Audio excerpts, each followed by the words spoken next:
Chapter 2. Mr. Bennet was among the earliest of those who waited on Mr. Bingley.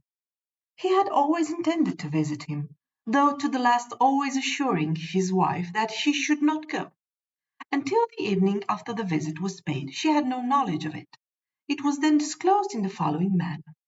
Observing his second daughter employed in trimming a hat, he suddenly addressed her with, "I hope Mr. Bingley will like it, Lizzie."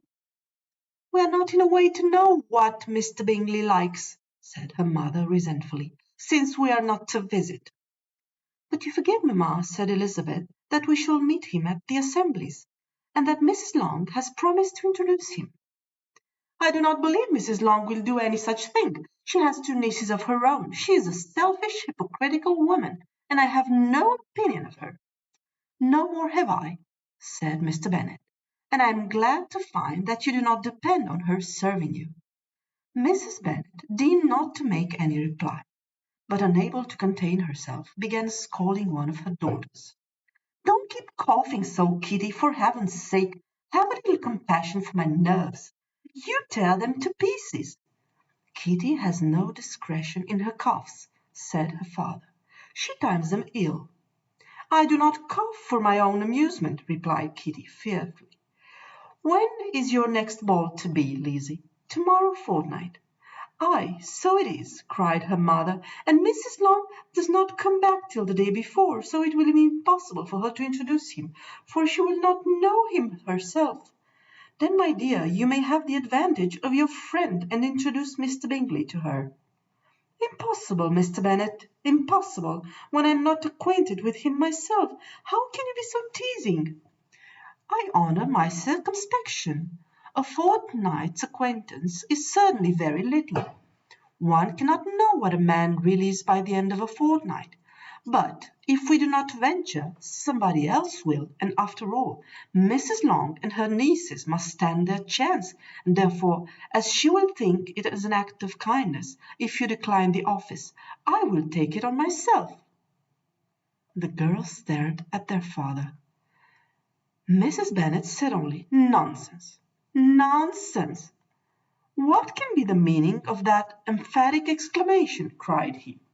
"Do you consider the forms of introduction and the stress that is laid on them as nonsense? I cannot quite agree with you there. What say you, Mary? For you are a young lady of deep reflection, I know, and read great books and make extracts." Mary wished to say something very sensible, but knew not now. "While Mary is adjusting her ideas," he continued, "let us return to Mr. Bingley." "I am sick of Mr. Bingley," cried his wife. "I am sorry to hear that, but why did you not tell me so before? If I had known as much this morning, I certainly would not have called on him. It is very unlucky, but as I have actually paid a visit, we cannot escape the acquaintance now." The astonishment of the ladies was just what he wished, that of Mrs. Bennet perhaps surpassing the rest. Though when the first tumult of joy was over, she began to declare that it was what she had expected all the while. "How good it was of you, my dear Mr. Bennet! But I knew I should persuade you at last.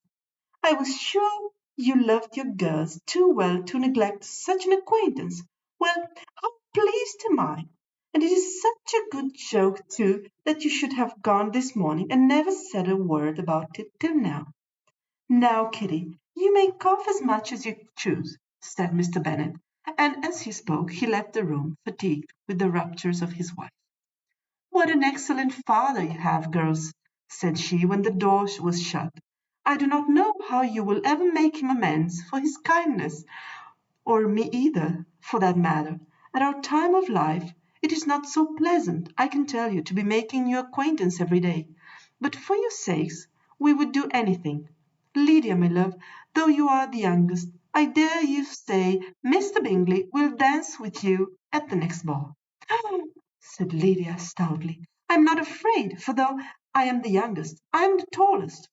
The rest of the evening was spent in conjecturing how soon he would return Mr. Bennet's visit, and determining when they should ask him to dinner.